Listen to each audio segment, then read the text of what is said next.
أعوذ بالله من الشيطان الرجيم. بسم الله الرحمن الرحيم.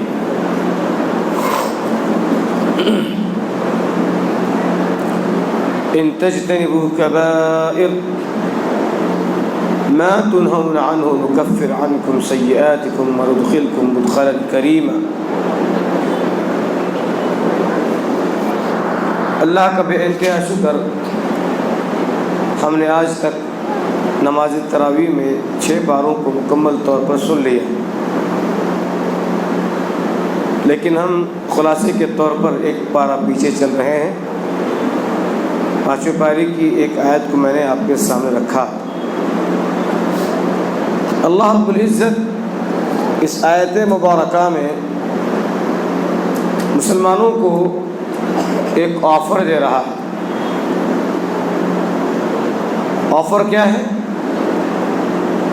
اگر تم بڑے گناہوں سے بچو گے تو میں تمہارے چھوٹے گناہوں کو معاف فرما دوں گا.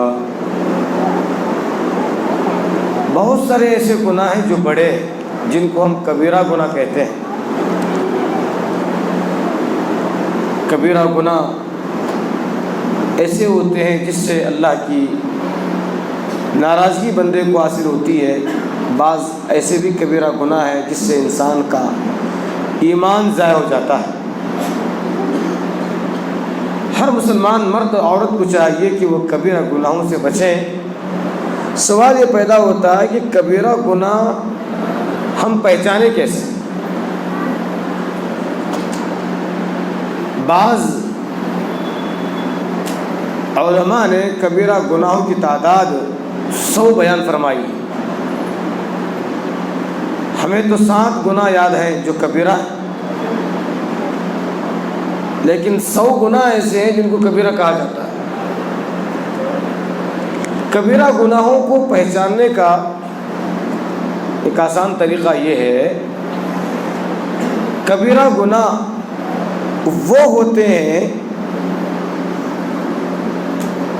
جس کی وجہ سے اللہ تبارک و تعالیٰ کی وعید بیان کی گئی.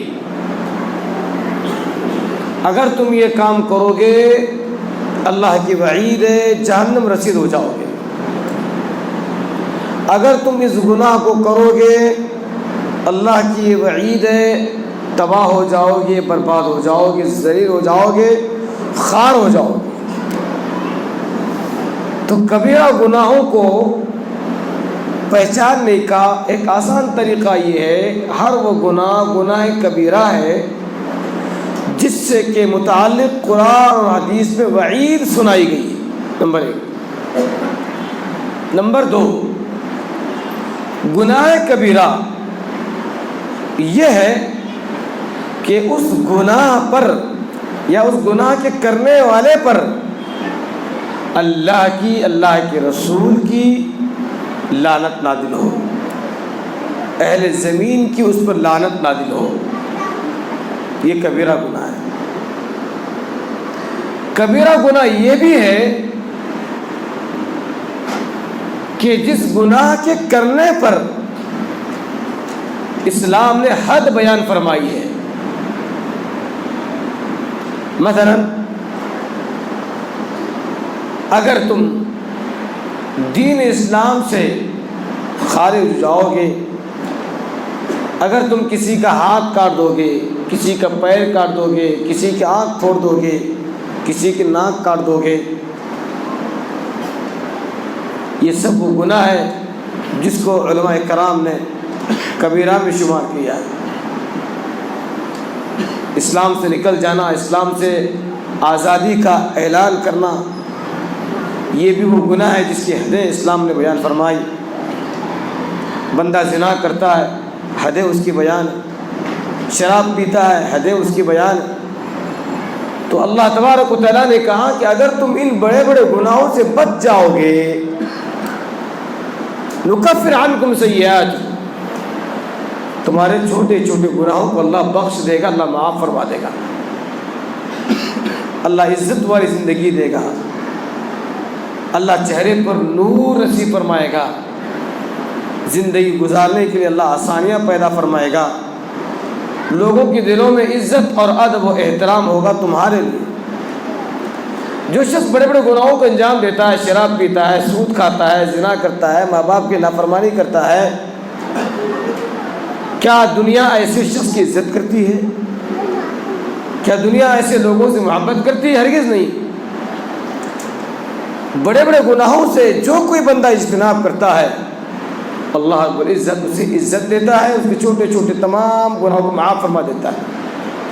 حضرات جب ہم آگے بڑھتے ہیں، اللہ تبارک و تعالیٰ نے عورت کو سدھارنے کے 3 راستے بیان فرمائے، اپنی بیوی کو سدھارنے کے 3 طریقے بیان فرمائے۔ وہ عورت جو اللہ کی اور اس کے رسول کی فرما بردار ہے، اپنے شوہر کی اطاعت گزار ہے، یہ اللہ کی بہت بڑی نعمت۔ الدنیا کلها متاع وخیر متاعها المرأة الصالحة، دنیا یہ سب کے سب تمہارے ساز و سامان کے طور پر پیش کیا گیا ہے، لیکن اس دنیا میں سب سے بہترین تمہارے لیے اگر کوئی ساز و سامان ہے تو تمہاری نیک بیوی ہے، تمہاری نیک بیوی۔ یہ ہمارا سب سے بڑا تحفہ ہے اللہ کی جانب سے جو ملا، جو آپ کو ملا۔ اگر ہماری بیوی ہے نیک، نیک کون ہے؟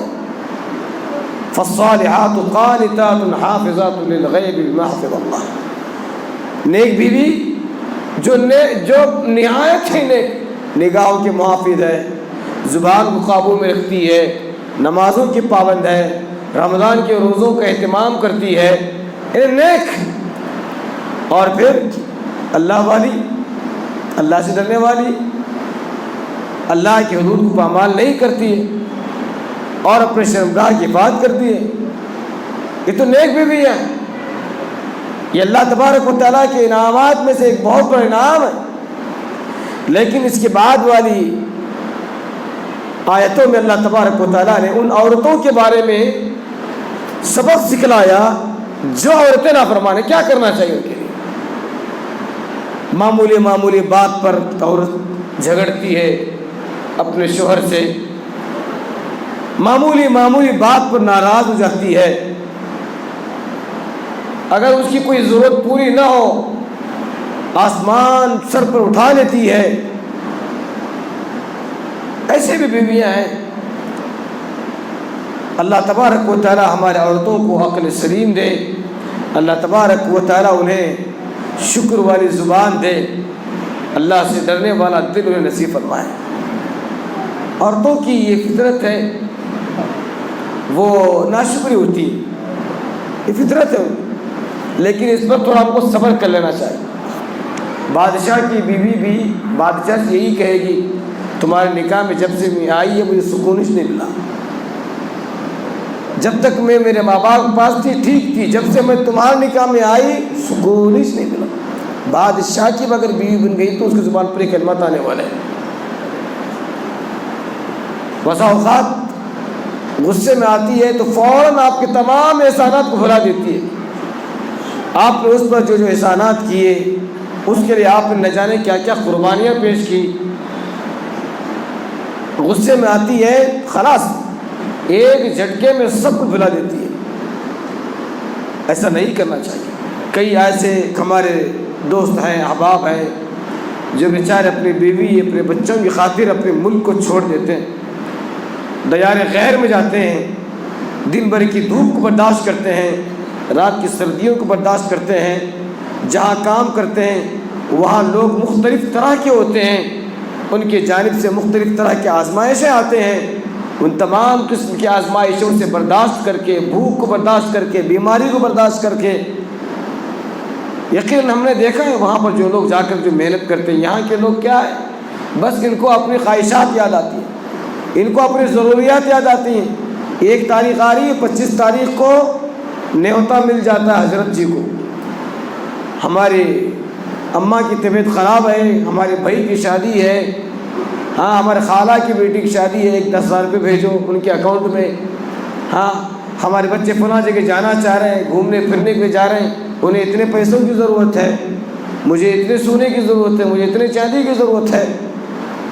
عجیب و غریب طرح کی خواہشات، ان کی ضرورتیں. اللہ رحم فرمائے. وہ بیچارہ دن رات کیسے گزار رہا ہے، کس طرح کی محنتوں، کس طرح کی مشاکل کا سامنا کرنا پڑ رہا ہے، اس بیچارے کو کچھ بھی نہیں معلوم. برے اللہ تبارک و تعالیٰ سے ڈر کر کے زندگی گزارنا چاہیے، اپنے شوہر کی اطاعت کرنا چاہیے اور اس کی فرما برداری کرنا چاہیے. اللہ تبارک و تعالیٰ نے نافرمان عورتوں کو سدھارنے کے 3 راستے بتلائے. وہ کیا ہے؟ اللہ نے بیان فرمایا فَعِظُوهُنَّ، سب سے پہلے تم ان کو نصیحت کرو. سب سے پہلے نصیحت کرو، پیار سے، محبت سے، کچھ کھلا کر، کچھ پلا کر، بہلا پھسلا کر، کچھ گھما کر. جیسے وہ مان جاتی ہے، آپ کو معلوم ہے اس کے اندر وہ کون سی چیزیں ہیں جس کی وجہ سے وہ مان جاتی ہے. اس کے اندر کون سی ایسی چیز ہے جس کو پورا کیا جائے تو وہ جلدی مان جاتی ہے. کوئی عورت کپڑا دلانے سے مان جاتی ہے، کسی کو جو ہے کھلانے پلانے سے کسی کی بیوی مان جاتی ہے، کسی کی بیوی گھمانے پھرانے سے مان جاتی ہے. ہر بیوی کی الگ ہے، کسی کی بیوی کی فطرتیں الگ الگ ہیں. نصیحت کریں، پیار سے، محبت سے سمجھائیں. ہر کسی کی زندگی میں ایسے حالات آتے ہیں، ہر کسی کی زندگی میں کوئی دودھ کا دھلا نہیں ہے. ہمارے اندر بھی خامیاں ہیں، ہمارے اندر بھی کمیاں ہیں، ہم سے بھی بھول ہو جاتی ہے. ہم سے بھی کبھی کبھار ہمارے بیویوں کو لے کر کے ہم سے زیادتی ہو جاتی ہے. وہ بھی ہمیں معاف کرتی ہے، وہ بھی ہمیں درگزر کرتی ہے، وہ بھی ہمیں نظر انداز کرتی ہے. ہم بھی دودھ کے دھلے ہوئے نہیں ہیں، ہم سے بھی بہت ساری بڑی بڑی غلطیاں صادر ہو جاتی ہیں. تو لہٰذا جب کبھی ایسے موقع آتے ہیں، ہم کو چاہیے کہ ہم اپنی بیویوں کو پہلے سمجھائیں، پیار سے، محبت سے، کھلا کر، پلا کر، بہلا پھسلا کر. تب بھی بات نہیں منتی ہے، تب بھی گھٹتی نہیں، اگر نہیں سمجھتی ہے تو پھر کیا کرنا چاہیے؟ وَهْجُرُوهُنَّ، انہیں تھوڑا جو ہے سختی کرنا چاہیے، بستروں سے انہیں الگ کرنا چاہیے. خود آپ اپنے بستر سے الگ ہو جائیے، انہیں اپنے بستر پر سونے دیجیے. تب بھی نہیں مانتی ہے، وَاضْرِبُوهُنَّ، اسے آپ ماریں. مارنے کا راستہ کیا ہے؟ بازار سے بہت موٹی لکڑی لے کر کے آئیں، اس کے سر پر ڈالیں. ایک مار میں کام تمام نہیں. حضرت عبداللہ بن عباس رضی اللہ تعالیٰ عنہ سے پوچھا گیا، مارنے کا جب اسلام نے حکم دیا ہے، قرآن نے ہمیں اس کا حکم دیا ہے، تو کیا اس کا طریقہ کار ہے؟ لکڑی کے استعمال کریں تو لکڑی کیسی ہو، کتنی بڑی ہو، کتنی موٹی ہو، کتنی لمبی ہو؟ عبداللہ بن عباس رضی اللہ تعالیٰ عنہ نے کہا کہ بس مسواک، اپنے مسواک سے اس کو مارو. اور بعض موقعوں پر یہ بھی بات آتی ہے کہ آپ کی وہ لکڑی آپ کی آپ کی شہادت کی انگلی کے برابر، اتنی موٹی، بس آپ اپنے مسواک کا استعمال کریں.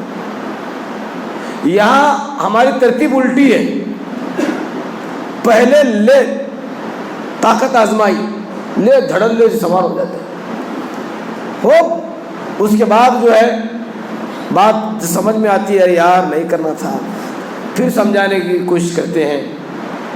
دوسرے راستے، جو راستہ پہلے اختیار کرنا چاہیے تھا وہ راستہ ہم بعد میں اختیار کرتے ہیں.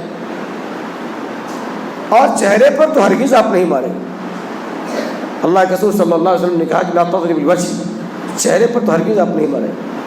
ہرگز آپ کو اجازت ہی نہیں ہے کہ آپ چہرے پر ماریں. بھائیو، یہ ہماری بیویاں بڑی قربانی دیتی ہیں، ان کی بڑی قربانی ہے. یہ اپنے ماں باپ کو چھوڑ کر آتی ہیں، اپنے بہنوں کو چھوڑ کر، اپنے بھائیوں کو چھوڑ کر، اپنے محلے کو چھوڑ کر، اپنے خاندان کو چھوڑ کر، رشتہ دار کو چھوڑ کر کے، اپنے گاؤں کو چھوڑ کر کے آتے ہیں. ہمارے خاطر، ہمارے بچوں کی خاطر، ہماری خدمت کی خاطر آتی. تو لہذا بہت سارے ایسے موقعوں پر بات سمجھانے سے یہ حل ہو جاتی ہے. اگر یہ تینوں راستے اختیار کرنے کے باوجود بھی بات نہیں بنتی ہے تو پھر کیا کیا جائے؟ چوتھا راستہ بھی اسلام نے سمجھایا ہے. اللہ نے بیان فرمایا کہ وَإِنْ خِفْتُمْ شِقَاقَ بَيْنِهِمَا فَابْعَثُوا حَكَمًا مِّنْ أَهْلِهِ وَحَكَمًا مِّنْ أَهْلِهَا. کہا گیا کہ بیوی کی جانب سے ایک حکم کو اور شوہر کی جانب سے ایک حکم کو جو ہے بیٹھ کر کے مسئلے کو حل کیا جائے، باہر والے کو نہیں. اسلام نے کتنا پیارا سبق دیا، کتنی پیاری تعلیم دی ہے. کہا کہ لڑکی والے سے کسی ایک سمجھدار آدمی کو بٹھاؤ، لڑکے والے سے کسی ایک سمجھدار آدمی کو بٹھاؤ۔ اس آدمی کو معلوم ہے لڑکی کی جانب سے جو آیا ہے اس کا ماموں ہے، چچا ہے، یا اس کا بڑا بھائی ہے، یا اس کا باپ ہی ہے۔ اس کو معلوم ہے کہ ہماری اس بچی کے اندر کون سی خامی ہے، کون سی خرابی ہے، کون سی کمزوری ہے۔ اور لڑکے کے باپ کو معلوم ہے، لڑکے کے چچا کو معلوم ہے، لڑکے کے ماموں کو معلوم ہے، لڑکے کے بڑے بھائی کو معلوم ہے، اس کے باپ کو معلوم ہے ہمارے لڑکے کے اندر، ہمارے بچے کے اندر کون سی خامی، کون سی خرابی ہے۔ تو دونوں جانب سے ایک ایک بندے کو بٹھا کر کے جو ہے بات کو حل کرنے کی کوشش کی جائے، بات کو سمجھانے کی کوشش کی جائے۔ میں سمجھتا ہوں یہاں تک پہنچنے تک، یہ چوتھے اسٹیج کو پہنچنے تک انشاءاللہ بہت ساری باتیں حل ہو جائیں گی۔ اور اکثر و بیشتر میاں بیوی کے درمیان اختلافات، دوریاں، رنجشیں، عداوتیں، جھگڑے، اس کی سب سے بڑی بنیاد شک شبہ۔ بہت سارے رشتے ٹوٹتے شک شبے سے، اور بہت سارے جھگڑے، فتنے، تنٹوں کی بنیادی وجہ آپ کی زبان۔ اب دھڑلے سے اٹھا کر تیری اماں ایسی، تیرا بابا ایسا، تیری اماں تیرا خالہ پرسوں آئی تھی یہ کر کو گئی، تیری نانی آئی تھی یہ کر کو گئی۔ اب وہ بیچارے ہر چیز کو برداشت کرتی، اماں بابا کو اوپر ایک لفظ بولو برداشت نہیں کرتے۔ دیکھو جی مجھے کیا تھی بولو میں برداشت کر لیتی ہوں، اماں کو نہیں بولنا تو ہاں ہمارے بابا کو کیا بھی نہیں بولنا۔ صحیح بات ہے بھائی، آپ کی ماں کو بولا جائے تو آپ کو تکلیف ہوتی ہے بھائی، آپ کے باپ کو بھی اگر آپ کی بیوی کچھ بولتی ہے تو تکلیف ہوتی نہیں ہوتی۔ تو اکثر و بیشتر جھگڑوں کی وجہ یہی ہے، زبان کا ناجائز، زبان کا غلط استعمال، اور پھر شکوک و شبہات۔ جہاں کہیں کوئی شک ہو تو اس مسئلے کو، شک کو فوراً وہیں پر ختم کر دو، اس کو حل کر دو، اس کو واضح کر دو۔ اللہ کے رسول صلی اللہ علیہ وسلم ایک مرتبہ اپنی بیوی کے ساتھ کھڑے ہوئے، ایک صحابی وہاں سے گزر گئے اللہ کے رسول کو دیکھ کر۔ اللہ کے رسول صلی اللہ علیہ وسلم اس کی تھوڑی ہی دیر کے بعد بڑی تیزی کے ساتھ اس صحابی رسول کے پیچھے پہنچتے ہیں اور کہتے ہیں سلام کے بعد، اللہ کے بندے جس عورت کے ساتھ میں کھڑا تھا وہ کوئی اور نہیں، وہ میری بیوی، وہ میری بیوی۔ اللہ کے رسول صلی اللہ علیہ وسلم یہ کیا ہے؟ کیا آپ کے تعلق سے میں غلط سوچوں گا، برا سوچوں گا؟ آپ کے بارے میں کیا میں شک کر سکتا ہوں؟ کہا کہ شیطان ہے بھائی، ہر کسی کے ساتھ لگا ہوا ہے، کسی بھی طرح کا وسوسہ خیال پیدا ہو سکتا ہے۔ تو لہذا شکوک اور شبہات میاں اور بیوی کے درمیان جب پیدا ہو جاتے ہیں، سب سے پہلا کام میرا اور آپ کو یہ بنتا ہے کہ پہلے اس شک کو ختم کر دیں، اس شک کو دور کر دیں۔ شک بہت بڑا زہر ہے، اور شک کی کوئی دوائی نہیں۔ آپ کو سانپ کاٹ لے، آپ کا جسم کٹ جائے، پھٹ جائے، بڑی بیماری میں مبتلا ہو جائے، تمام چیزوں کا علاج موجود ہے الحمدللہ، لیکن شک کا علاج نہیں۔ شک کا علاج یہی ہے کہ جیسے ہی شک پیدا ہو جائے فوراً اسی موقع پر اس کا مداوع کیا جائے، اس کو واضح کیا جائے، بات کو صاف کر دیا جائے۔ حضرات اس کے آگے جب ہم بڑھتے ہیں، اللہ تبارک و تعالیٰ نے بیان فرمایا، اس طرح کی اور بھی آیتیں جس کے اندر اللہ نے شرک کے بارے میں وضاحت فرمائی ہے کہ اللہ تبارک و تعالیٰ ہر گناہ کو معاف کرنے کو تیار ہے، لیکن شرک ایک ایسا گناہ ہے جس کو میں معاف نہیں فرماؤں گا۔ ان اللہ لا یغفر ان یشرک بہ ویغفر ما دون ذلک لمن یشاء۔ میں چاہوں تو دوسرے گناہوں کو معاف کروں، لیکن شرک کو میں معاف نہیں کروں۔ جس طرح ایک مرد اپنی زوجیت میں شراکت کو پسند نہیں فرماتا ہے، اللہ تبارک و تعالیٰ بھی اپنی الوہیت میں، ربوبیت میں، اپنے اسماء و صفات میں کسی کی شراکت کو ہرگز پسند نہیں فرماتا۔ حضرات جب آگے بڑھتے ہیں، اللہ تبارک و تعالیٰ نے کہا کہ لوگوں، تمہاری زندگی کی تمام اختلافات کا حل قرآن اور سنت کے اندر موجود ہے۔ ایمان والو، اللہ اور اس کے رسول کی اطاعت کرو۔ فَإِن تَنَازَعْتُمْ فِي شَيْءٍ فَرُدُّوهُ إِلَى اللَّهِ وَالرَّسُولِ۔ اگر تمہارے درمیان کسی بھی طرح کا اختلاف پیدا ہو جائے، اللہ اور اس کے رسول کی جانب لوٹاؤ، اللہ اور اس کے رسول کی راستے کی جانب لوٹ کر کے آؤ، اللہ کی کتاب کی جانب لوٹ کر کے آؤ، اللہ کے رسول صلی اللہ علیہ وسلم کی تعلیمات کی جانب لوٹ کر کے آؤ، تمہاری زندگی کی تمام مسائل کا حل موجود ہے۔ کیونکہ اللہ تبارک و تعالیٰ نے دین اسلام کو مکمل فرمایا، الیوم اکملت لکم دینکم واتممت علیکم نعمتی۔ اللہ نے کہا تمہاری زندگی کا کوئی مسئلہ ایسا نہیں ہے جس کا حل اسلام کے اندر موجود نہ ہو۔ دین اسلام کو ہم نے مکمل کر دیا ہے، اس کے اندر تمہاری زندگی کے سارے جو ہے مسائل حل ہوں گے۔ تم قرآن کی جانب لوٹ جاؤ۔ کسی انسان کی لکھی کتاب کی جانب اگر آپ اپنے مسئلے کو لے کر کے پہنچو گے، قیامت کی شروع ہو جائے گی، آپ کی زندگی کے مسائل حل نہیں ہوں گے۔ آگے بڑھتے ہیں، اللہ نے بیان فرمایا فَلَا وَرَبِّكَ لَا يُؤْمِنُونَ حَتَّى يُحَكِّمُوكَ فِي مَا شَجَرَ بَيْنَهُمْ، تم میں کوئی شخص اس وقت تک مسلمان ہو ہی نہیں سکتا جب تک کہ وہ اپنے تمام ٹنٹوں، تمام جھگڑوں کو اللہ کے رسول صلی اللہ علیہ وسلم کی تعلیمات کی روشنی میں حل نہ کرے۔ جب تک ہم اللہ کے رسول کو فیصل نہیں جانیں گے، اللہ کے رسول کو عادل نہیں جانیں گے، اللہ تبارک و تعالیٰ کو، اللہ کے رسول صلی اللہ علیہ وسلم کی تعلیمات کو اگر ہم یہ نہیں سمجھیں گے کہ اس کے اندر ہماری زندگی کے مسائل کا حل نہیں ہے، تو آپ مسلمان۔ جب تک ہم نبی کو، جب تک اللہ کے رسول صلی اللہ علیہ وسلم کی تعلیمات کو، تمام مسائل کا حل اگر نہیں سمجھیں گے، ہم مومن نہیں، اور دل میں کسی بھی طرح کا جو ہے شک نہیں ہونا چاہیے۔ اللہ کے رسول نے صلی اللہ علیہ وسلم نے کوئی بات سمجھا دی، بتلا دی ہے، اس کے ضمن میں، اس کے روشنی میں ہمارا مسئلہ حل ہو گیا ہے، پھر اس کے بعد کسی بھی طرح کا شک و شبہ آپ کے دل میں نہیں رہنا چاہیے۔ ایک واقعہ اکثر و بیشتر علماء کرام کی زبانی سنتے ہیں، جبکہ بعض مقامات پر اس کو جو ہے ضعیف قرار دیا گیا۔ حضرت عمر رضی اللہ تعالیٰ عنہ کے پاس ایک یہودی، ایک مسلمان، دو حاضر ہوتے ہیں۔ مسلمان جو ہے یہودی کو لے کر کے آتا ہے اور فرماتا ہے کہ اے عمر، یہ یہودی ہم نے، بلکہ یہودی لے کر کے آتا ہے مسلمان کو، اور عمر سے کہتا ہے کہ اے عمر، میں ایک مسئلہ لے کر محمد عربی صلی اللہ علیہ وسلم کے پاس پہنچا تھا۔ اللہ کے رسول نے فیصلہ فرمایا اور یہ بات واضح فرما دی کہ یہ ظالم ہے، غلطی اس کی ہے، لیکن یہ اللہ کے رسول کے فیصلے کو نہیں مان رہا ہے، جبکہ میں نے اس بات کو مان لیا، جبکہ میں نے محمد کو اپنا رسول نہیں مانا ہے، لیکن تب بھی ان کا انصاف مجھے پسند ہے۔ لیکن یہ مسلمان ہوتے ہوئے بھی اللہ کے رسول صلی اللہ علیہ وسلم کا فیصلہ ماننے کو تیار ہے، اور آپ کے پاس مجھے لے کر کے آیا۔ حضرت عمر رضی اللہ تعالیٰ عنہ نے کہا کہ ٹھیک ہے، میرے پاس ہے اس کا حل، ٹھہر جاؤ۔ اندر جاتے ہیں، تلوار لاتے ہیں اور آ کے اس کی گردن نکال دیتے ہیں۔ کہتے ہیں کہ جو کوئی شخص اللہ کے رسول کا فیصلہ نہیں مانتا، میرا فیصلہ یہی ہے کہ اس کی گردن اس کے تل سے مجھے جدا کر دو۔ حضرات، ہم نے اللہ کا اور اللہ کے رسول صلی اللہ علیہ وسلم کلمہ پڑھا ہے، لہذا اللہ کے اور اس کے رسول کی بات کو ماننا ہی پڑے گا۔ میں چند منٹ اپنی بات ختم کرتا ہوں۔